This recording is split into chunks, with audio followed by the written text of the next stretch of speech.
So I can't wait. Means we can't wait to get treated, to get immunized, or to prevent this disease and spreading awareness of this disease.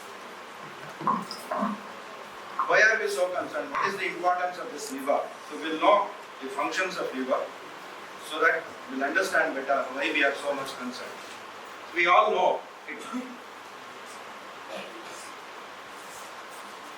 removes potentially toxic byproducts, that's called the detoxification.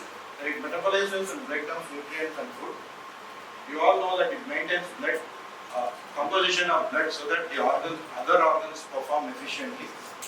It helps in restoring vitamins and minerals like vitamin A, D, E, K, vitamin B12, iron and copper. It carries hormones, vitamins and enzymes throughout the body. It produces proteins and clotting factors needed by the body, and among them albumin is the one which is needed very much. It produces bile, which is required for the absorption of fat and also fat soluble vitamins like A, D, E and K. It removes excess of glucose and stores it as glycogen, and it also has capacity to bring this glycogen back to glucose whenever we need it.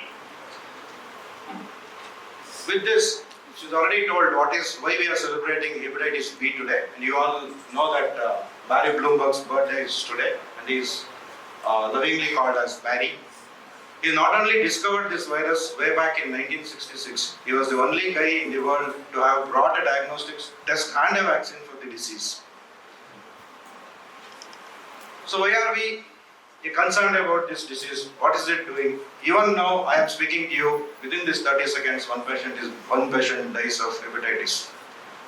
Every 350 million, the latest is 500 million people live with hepatitis, viral hepatitis. And 9 out of 10 people, they don't even know that they have hepatitis. In this, hepatitis B, C, D, which are the chronic forms, we see almost 11 lakh deaths every year, which is preventable death. A greater concern because of the burden of the illness, its complications, which include fibrosis, cirrhosis, cancer, hepatic failure, and finally death. The theme for 2022, as I have already told, is I can't wait. I can't wait to make aware, I can't wait to prevent, I can't wait to detect, I can't wait to immunize, or I can't wait to treat the patient who is infected with hepatitis. The aim is to eliminate hepatitis stigma by 2030. Now, I can't wait. Why? So, in what circumstances we have taken this theme? Hepatitis patients can't wait for life-saving drugs. Expectant mothers can't wait for hepatitis screening and treatment. The newborn babies can't wait for birth dose vaccine. People affected by hepatitis can't wait to end the stigma and discrimination. We have community organizations, a lot of them, Rotary is there, Roundtable is there, many organizations are there. They can bring in greater investment to make this world free of hepatitis. And decision makers, our politicians, we can't wait, they must now act to have a political will and to fund this disease-free programs. Now, what is hepatitis? Hepatitis is nothing but the inflammation of the liver. So what are the causes of inflammation? The main cause is viral hepatitis. We know the other causes which can be preventable. They are alcohol, drug abuse. Then we also have one other thing called the autoimmune disease, wherein our body doesn't recognize our own liver and it starts attacking. So out of this, autoimmune and viral, autoimmune is not in our hands. Viral at least we can prevent, and other three we can stop. So what are the complications and why are we so concerned? When the virus is in, today I am going to concentrate only on viral hepatitis, leaving apart the drug-induced or the autoimmune or the other causes of hepatitis. So, when normal liver when is affected, there is inflammation which goes into fibrosis stage. Okay, and once this fibrosis progresses, when there is no stiffness, it goes into cirrhosis stage. And to come into cirrhosis stage, it takes minimum of 5 years. So if the patient is aware and well educated, it's like Amitabh Bachchan, sir was already pointing, Amitabh Bachchan is living from 30 years in this stage only. It's not progressed to hepatocellular cancer or hepatic failure, or he has not died from the disease. So it's very important to understand the pathophysiology and the time when we should act. The time is now and now. So, see, what are the types of viral hepatitis? We have 5 types of viral hepatitis. Hepatitis A, B, C, D and E. And each of them is caused by a separate virus. For example, hepatitis A is caused by hepatitis A virus, B by B virus and so on and so forth. So all viruses are different, they are not the same. Okay, only similarity in infectious mode comes between B, C and D. Okay, and for the virus D to act, it needs hepatitis B infection, then only hepatitis D virus will act. Now, just in brief I will tell and then I will go in detail on each of this. Just to understand, hepatitis A virus, it is spread by fecal-oral route. So contamination of the feces of the patient with the water or food is the main source of infection in hepatitis A as well as hepatitis C. So we can club these two together to know the preventive modes. So prevent the fecal-oral contamination, good sanitation, wash your hands after either before eating or after stools and put good sufficient amount of water. And there is a vaccine for hepatitis A, try to take as early as possible if you are not taken in your childhood immunization program.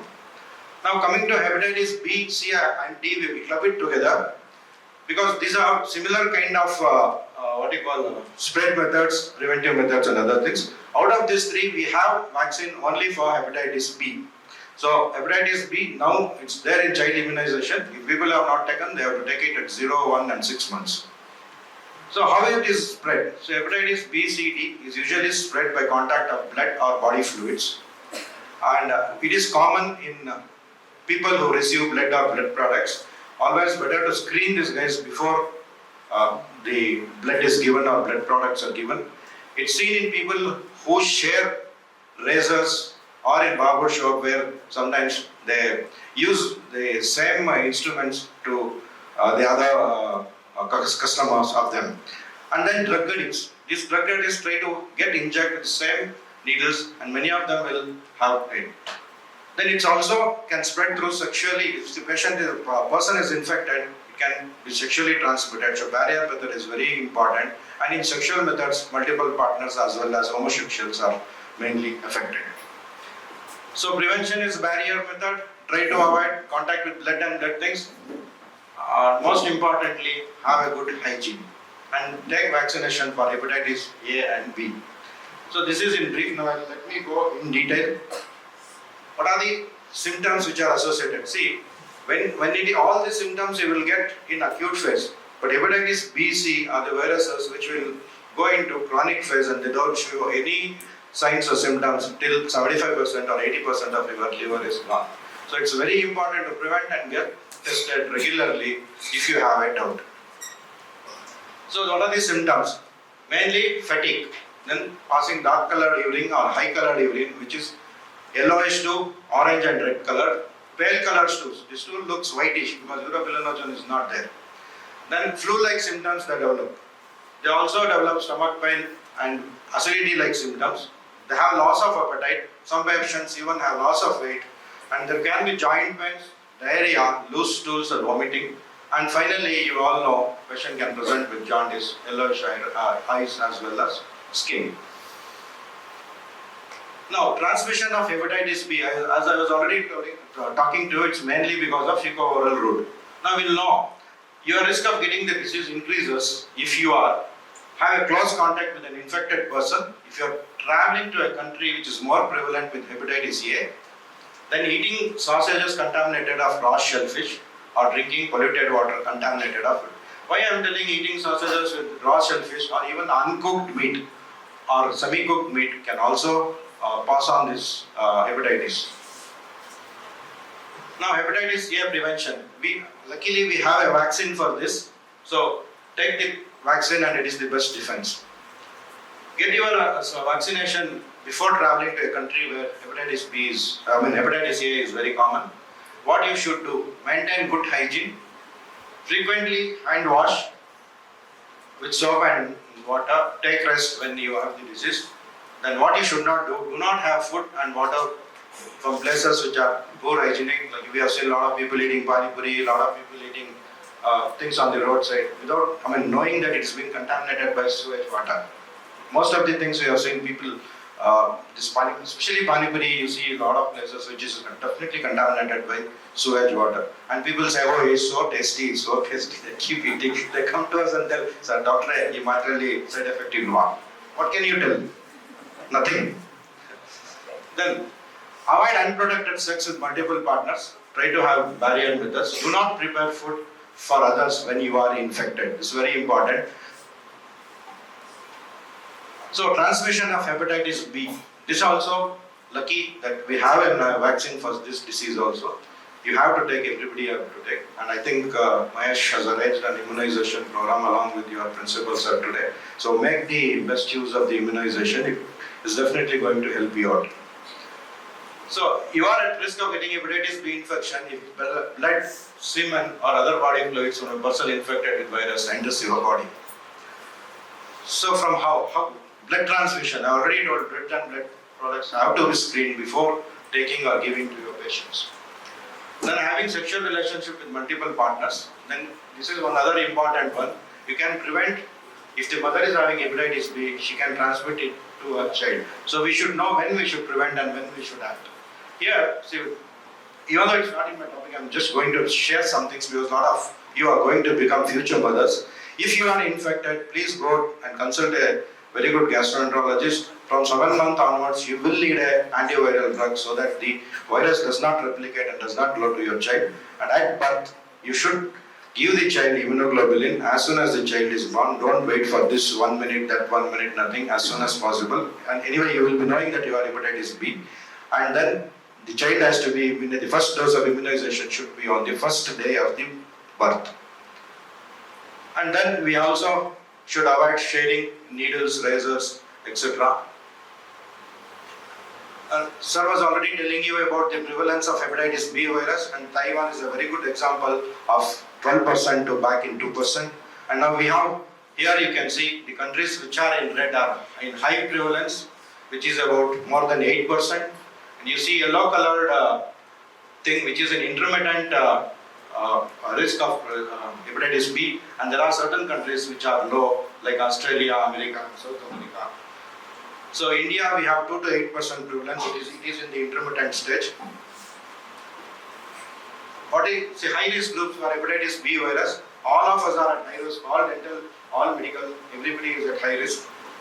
So people are with endemic regions, certain regions are endemic. We see a lot of hepatitis B in Tibetan people. I don't know what is the reason. Some people say it's genetically predosed or they have a immunological compromise. They get a lot. I've seen a lot of them, especially in the Tibetan camps in near Kurk, where we have gone and conducted. And when you do 10 people, randomly we have seen 8 to 9 people of them getting positive. So wherever there is crowding, you should be very careful. Then babies of mothers with chronic hepatitis B virus, which I already told you in detail, then intravenous drug abusers, people with multiple sex partners, hemophiliacs and other patients who require blood and blood products, then healthcare personnel, we are all involved, then residents and staff members of hospitals. So concentration of hepatitis B virus, I'm not going into the details of the virus, the genetics and everything. What is basically needed I'm giving you, and then I'm going to talk in my second part only on the prevention and what is needed for dental students. So it is, the concentration is high in blood, serum and wound exudate. It's moderate in semen, vaginal fluid or saliva, and it's low or not detected in urine, feces, sweat, tears or breast milk. So possible outcome of hepatitis B virus. It starts as acute hepatitis B virus, and 95% of the infant is acquired infection from mother, and 3 to 5% of adult acquired infections will go into chronic hepatitis B virus. If this is untreated initially and then it goes into chronic hepatitis, that is the inflammation of the liver, and then in 12 to 15% of the cases it progresses to cirrhosis, where Amitabh Bachchan is there right now. And he is there since 30 years. That means he is taking treatment regularly and without fail. Otherwise he would have progressed and he would have gone by this time. And in 20 to 23% of these patients go into fulminant liver failure and they die. In 6 to 15% of this patient will go into hepatocellular cancer. And now, at the level of cirrhosis, we can prevent either this or that to availability of liver transplant, which has come out in a big way. So we have seen a lot of patients from even Tumkuru surviving with liver transplant today. My patients, almost 7 of them are on liver transplant and still surviving post-transplant 5 years now. So hepatitis B prevention, what you should not do is avoid unprotected sex, avoid sharing razors, toothbrush, needles, injections, and avoid alcohol. What you should do, visit your doctor regularly. If you have hepatitis B, use disposable needles, syringes. All family members of an infected person should be vaccinated. Now, what are the treatment options available for hepatitis B? We have oral drugs. These drugs are available to prevent the viral replication and provide good control of the disease. Oral drugs need to be continued for a long time or sometimes lifelong. And recently we have interferon injections which are to be given for 1 year. And what are interferons? They are nothing but substances produced by our cells to fight infection and tumors. They fight against the scavengers of the antioxidants. And goals of antiviral treatment for hepatitis B virus, the sustained suppression of hepatitis B virus. So here we'll understand we should keep the replication of the virus to less than 1 lakh. And there are I'll just summarize this, what we should know in this. See, there are hepatitis HBsAg is to detect basically whether hepatitis is there or not. Then you do HBeAg, which says there is infective pathology inside the body or not. If hepatitis HBeAg is there, you have to be very, very careful because the virus is replicating. Then you have to do anti-HBeAg, that is nothing but the antibody against the hepatitis B. So if antibody is there in a person, you are safe because his body is fighting his own infection. So the chances of transmitting to you is very, very less. So this is basically what it is telling. And then we should see there is remission of the disease, but now if the ALT levels come down, then we know that necroinflammation of the liver has come down. And so the risk of developing cirrhosis, liver failure or hepatocellular carcinoma is very, very minimal in these patients, and the survival will improve. So avoid alcohol, this everybody knows but they don't do. Avoid alcohol, consult doctor on regular intervals and follow proper balanced diet. What is the balanced diet required for liver? I'll just tell you a little later. And now hepatitis C. Transmission of hepatitis C, again similar to B, but what you should know is the high risk transmission is from again sharing syringes, drugs and needles, usually seen in drug addicts. And then getting a tattoo or piercing. Everybody is very good. Now of late we have seen the craze for piercing as well as tattooing, and also of late we have seen this hepatitis B and C increasing through body piercing as well as tattooing. So be careful when you go to a tattoo artist. Please make sure he uses disposable, or still better you buy your own tattoo equipment and go to him. It may be expensive, but it's definitely life-saving. Medium risk transmission is from birth to mother to child, having sexual relationship with multiple partners, sharing personal care items, which I already told you, toothbrush, razors, etc. or clippers. Then hepatitis C prevention, what to use latex condoms or barrier methods for sex, and what you should not do. Take precautions, already I have told you. Anyway, while getting tattooing, body piercing, manicure, do not share personal items, do not share needles, syringes, etc. So hepatitis D, so this is the one fantastic virus which is little different from any other virus available in the world. This needs hepatitis B virus to be present to act. So if you don't have hepatitis B, you will not be getting infected by this. So this virus needs hepatitis B to replicate. And if it comes, it is the most gravest of the all forms of hepatitis. So it's a combination of hepatitis B overadded with hepatitis D. If it transmits through close contact with infected person, often occurs with hepatitis B infection. So this B, to survive on this, B has to be there because it needs something to be replicated. So it can spread in 2 ways, either as co-infection with hepatitis B or super-infection with hepatitis B first, and then HDV, that is D virus, will add on. So indirectly I am telling hepatitis B vaccine will protect you against hepatitis D also, because it requires hepatitis B to replicate. Again, prevention, we all know, the Best way is to avoid HDV infection by minimizing the risk of getting hepatitis B. Follow all the preventive measures of hepatitis B. Talk to your doctor about hepatitis B disease. Avoid contact with blood or other body fluids of someone with hepatitis. What you should do is, especially for doctors, wear your gloves when you have to touch someone else's open wound or sore. Keep personal items like toothbrush, razors, etc. Don't share needles and avoid alcohol.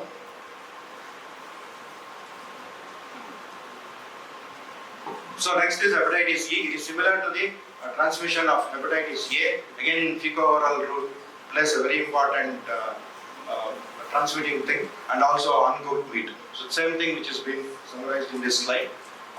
And hepatitis E prevention, avoid the use of contaminated water or ice. You see a lot of people getting ice, putting in their drinks and drinking, thinking that it's very healthy. But we have seen people who are getting infected, so make sure the ice is made in your house. Or, if you know the people who are doing genuinely hygienically, then that's good.